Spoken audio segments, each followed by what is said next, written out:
পানির মাঝখান থেকে আবার ওই পানিতেই অন্যকে এট এ টাইমে চুবায়ে মেরেছো, ওই আল্লাহ তোমার ক্ষমতা এখনো ওই রকমই আছে যেই ক্ষমতায় ইউসুফ আলাইহিস সালাম জুলাইখার বাড়িতে, জুলাইখা আসলে তার নাম না, তবে বোঝানোর জন্য প্রসিদ্ধ হয়ে গেছে আজিজ মিশরের বউ, যার বাড়িতে ছিল 7টা বড় বড় দরজা। রাজার বাড়ির দরজা সাধারণ দরজা না, এত বড় দরজা, তার সামনে এত বড় বড় তালা ঝুলতেছে। আর জুলাইখা বলতেছে, সব আমার সাথে তুমি যদি কুকাম না করো, আমি নিজের জামা নিজে ছিঁড়ে আমি তোমাকে অপবাদ দেবই দেব। ইউসুফ আলাইহিস সালাম আর কোনো পথ খুঁজে না পেয়ে তখন তিনি আল্লাহ ভরসা বলে মারছে জোরে একটা দৌড়। যেই দৌড় দিয়েছে, সাবআতু আবওয়াব, সামনে ছিল তার 7টা দরজা, আল্লাহ দৌড় দেওয়ার কারণে চাবিবিহীন তালা খুলে দিয়েছে। সুবহানাল্লাহ। এখনো পর্যন্ত মুমিন যদি বলে আল্লাহ আমার ইমানের দাবি, তোমার নবীকে নিয়ে কেউ ব্যঙ্গ করলে আমি মানব না, তোমার নবীর নামে কেউ মিথ্যা কথা বললে আমি সহ্য করতে পারবো না, তুমি আল্লাহ সম্পর্কে কেউ কটূক্তি করলে আমি সহ্য করতে পারবো না, এভাবে ইমানের দাবি নিয়ে যদি আল্লাহকে কিছু বলা যায়, আল্লাহ অবশ্যই শুনবে ইনশাআল্লাহ। ঠিক। ওই প্রথম আলোর এক সাংবাদিক, এক কুলাঙ্গার দেখলাম ইসলামকে নিয়ে, আলেম ওলামাদেরকে নিয়ে ঠাট্টা করেছে। আজকের এই দিনে এই সাহসটা সে পায় কোথায়? ঠিক। প্রতিবাদী হতে হবে, সরাসরি তাদেরকে জানিয়ে দিতে হবে। আমরা ভাই ভাই যতই মাসালা মাসাইল নিয়ে দ্বন্দ্ব করি, কোরআনের ব্যাপারে কথা বললে, আমার নবীকে নিয়ে ব্যঙ্গ করলে, ইসলামকে নিয়ে ব্যঙ্গ করলে, আল্লাহকে নিয়ে ঠাট্টা করলে, তার আমরা খবর করে ছেড়ে দেব। ঠিক। মানুষ কেন এটা বোঝে না? আমাদেরকে ফিরে যেতে হবে আল্লাহর দিকে। জাহান্নামে আল্লাহ না করুক, আল্লাহ বাঁচাও, হে আল্লাহ বাঁচাও, এরপরেও যদি জাহান্নামে চলে যায়, আফসোস কিন্তু শুধু 2টাই থাকবে। 3 নাম্বার আফসোস থাকবে না। 1, তোমাকে মানি নাই, 2, তোমার নবীকে মানি নাই।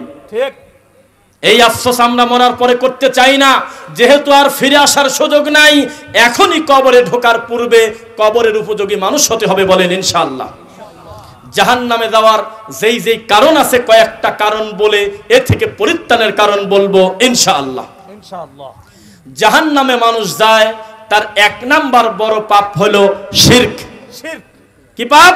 শিরক। শিরক বলেন আমার সাথে, কি পাপ? শিরক। ইন্নাল্লাহা, নিশ্চয় আল্লাহ, লা ইয়াগফিরু, ক্ষমা করেন না, আই ইউশরাকা বিহি, তার সাথে শরীক করাকে, ওয়া ইয়াগফিরু মা দুনা যালিকা লিমান ইয়াশা, এর থেকে নিচের পাপ যত আছে শিরক ব্যতীত ছোট পাপ, আল্লাহ যাকে খুশি ক্ষমা করে দেন। ওয়া মান ইউশরিক বিল্লাহ, আল্লাহর সাথে কেউ যদি শরীক করে, ফাকাদ হাররামা আলাইহিল জান্নাহ, এই লোকটার জন্য জান্নাত হারাম। বলেন নাউযুবিল্লাহ। নাউযুবিল্লাহ। যদিও আমার এই সাধ্য নাই শিরক কাকে বলে এই সিরিয়াল দিয়ে বক্তব্য দিয়ে আমি চলে যাব, কেউ মারবে আমি কথা বলি নাই, তবে আরো কিছুদিন যাক, এই মাঠে বসে কোনো একদিন আমরা শিরকের সিরিয়াল দেব অন্তত 40টা, বিদাতের সিরিয়াল দেব অন্তত 170টা ইনশাআল্লাহ। কিন্তু সে পরিস্থিতি আসে নাই। আমরা আপনাদেরকে শুধু গুনাহের কথাগুলো বলবো, কোন কোন পাপে মানুষ জাহান্নামে যায় ইনশাআল্লাহ। শিরক করলে জাহান্নামে যাবে, বিদাত করলে জাহান্নামে যাবে। বিদাত কাকে বলে, বেদাত কোনটা, কি কি করলে বিদাত হয়, এ সিরিয়াল আমি দেব না। আপনার ইমানের গতি থেকে আপনি জেনে নিয়েন। একটা আশ্চর্য পাপের নাম মুখ দিয়ে বলবো, যার নাম আরবিতে বলা হয় বিদআহ। কি নাম? বিদআহ। বিদআহ। এই পাপটা এমন একটা পাপ, যেই পাপের শাস্তি শুরুই হয়েছে জাহান্নামের কথা দিয়ে। নাউযুবিল্লাহ। চুরি করলে বলতেছে, শোনো, ওকে জাহান্নামী বলার অধিকার তোমার নাই, আগে তুমি হাত কেটে দাও।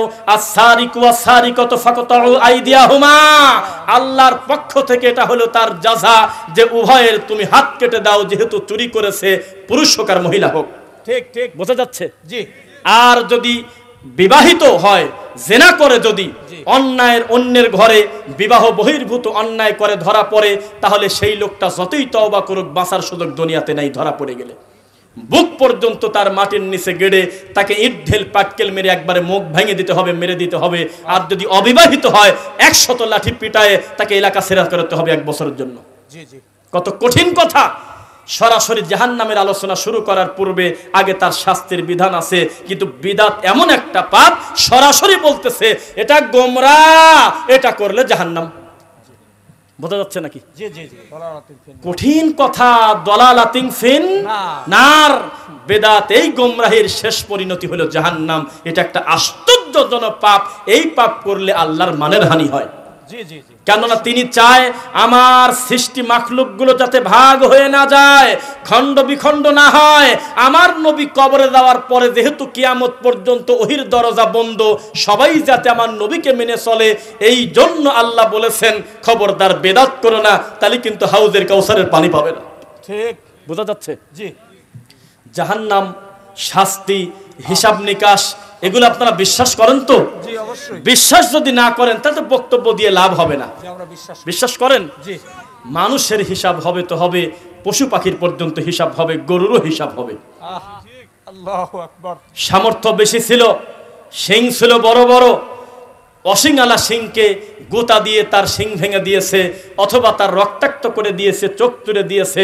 বিচারের মাঠেও হবে মাটি, তবে হওয়ার পূর্বে তাকে বলা হবে একজনকে সবলকে দুর্বল করে, দুর্বলকে সবল করে প্রতিশোধ না নেওয়া পর্যন্ত আল্লাহ ছাড়বেন না। এর নাম রব্বুল আলামিন। আল্লাহু আকবার।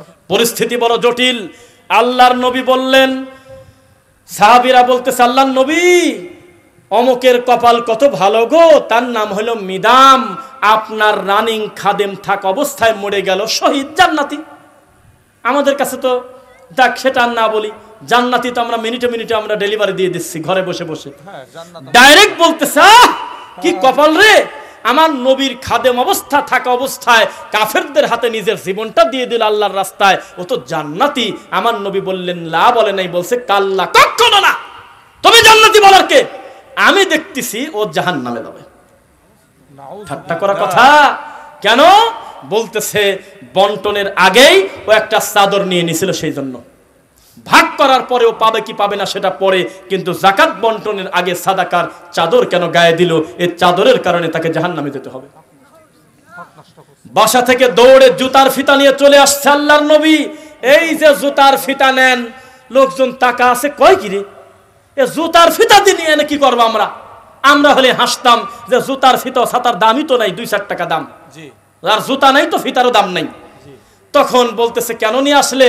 বলে আল্লাহর নবী, এত বড় ভয়ঙ্কর কথা আপনি বলেছেন, এজন্য আমি ফিতা নিয়ে আসলাম। যেদিন আপনি যাকাতের এই জুতা বন্টন করতেছেন, আমি মনে করছি জুতা তো ঠিকই থাকে, মাঝে মধ্যে ফিতা ছিঁড়ে যায়, তাই আমি এক জোড়া ফিতা বেশি নিয়েছিলাম। এটা তাড়াতাড়ি নেন, আমাকে বাঁচান, আমি বিচারের মাঠে বিপদে পড়তে চাই না।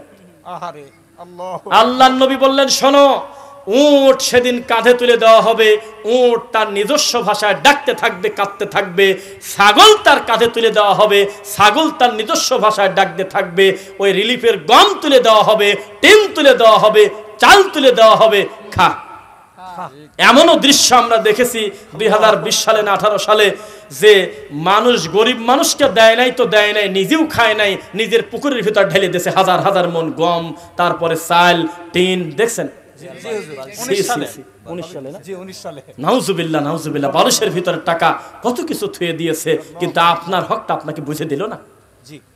আপনি যদি আল্লাহর ভয় না করেন, কবরের আযাবের চিন্তা না করেন, জাহান্নামের ভয় না করেন, আল্লাহর কসম আপনার জীবন হলো পশু পাখির মতো জীবন। এই জীবনের কোনো স্বাধীনতা, এই জীবনের কোনো সার্থকতা নাই। যেই জীবনের জবাবদিহিতার চিন্তায় রবের ভয়ে কান্না করে না, জান্নাতের আশায় লোকটা আল্লাহর কাছে কান্নাকাটি করে না। আল্লাহর কাছে একদিন আমাদের চলে যেতে হবে কিনা বলেন? এবার কিছু শক্ত কথা বলি।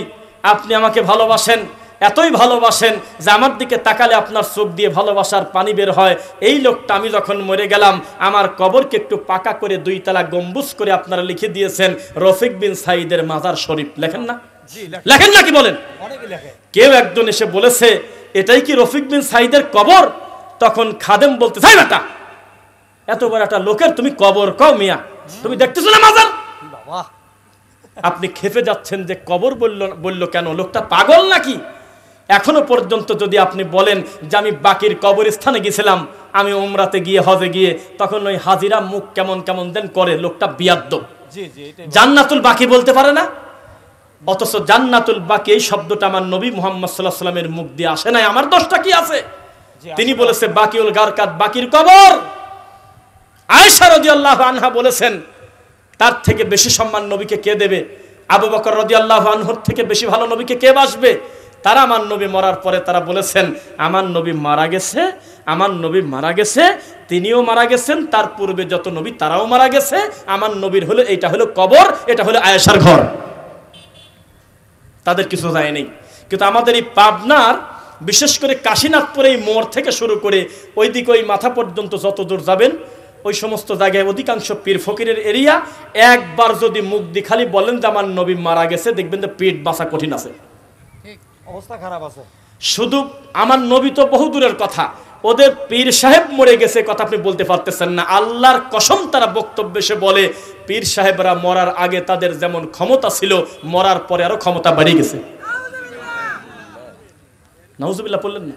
নাউজুবিল্লাহ। কথা কি বুঝতে পারলেন? জি জি। অথচ নবীর ব্যাপারে আল্লাহ কি বলে? ইন্নাকা মাইয়িতু ওয়া ইন্নাহুম মাইয়িতুন।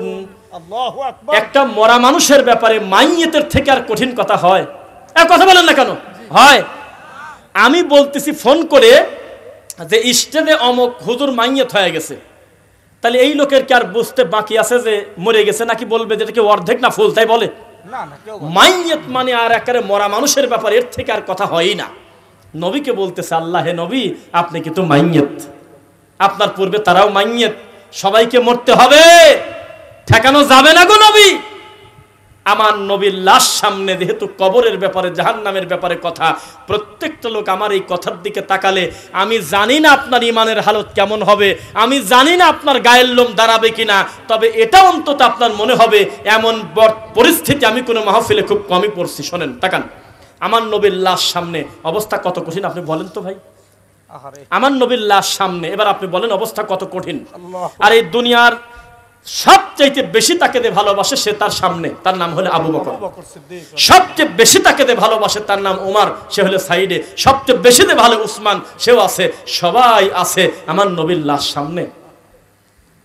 আলী রাদিয়াল্লাহু আনহু আছে সামনে, উমর আছে, উসমান আছে, আবু বকর রাদিয়াল্লাহু আনহু আলাইহিম আজমাইন আছে। কিন্তু একজন আমার নবীর লাশ মানিয়ে নিতে পারতেছে না, তার নাম বলেন? বিলাল। উমর রাদিয়াল্লাহু আনহু বলতেছে কি জানেন, আমি বসবো না, আমি বিশ্বাস করি না আমার নবী মারা গেছে। তিনি বসতে চাচ্ছে না, অস্বাভাবিক। আবু বকর রাদিয়াল্লাহু আনহু ঘর থেকে বের হয়ে দেখলেন পরিস্থিতি জটিল। কেউ কেউ বললেন আল্লাহর নবী উমর তো স্বাভাবিক হতে পারতেছে না। আবু বকর রাদিয়াল্লাহু আনহু ঘর থেকে বের হয়ে এসে বলতেছে, ইয়া উমর ইজলিস, হে উমর বসে পড়ো। ফা আবা উমর, উমর ডাইরেক্ট অস্বীকার করলে আমি বসবো না।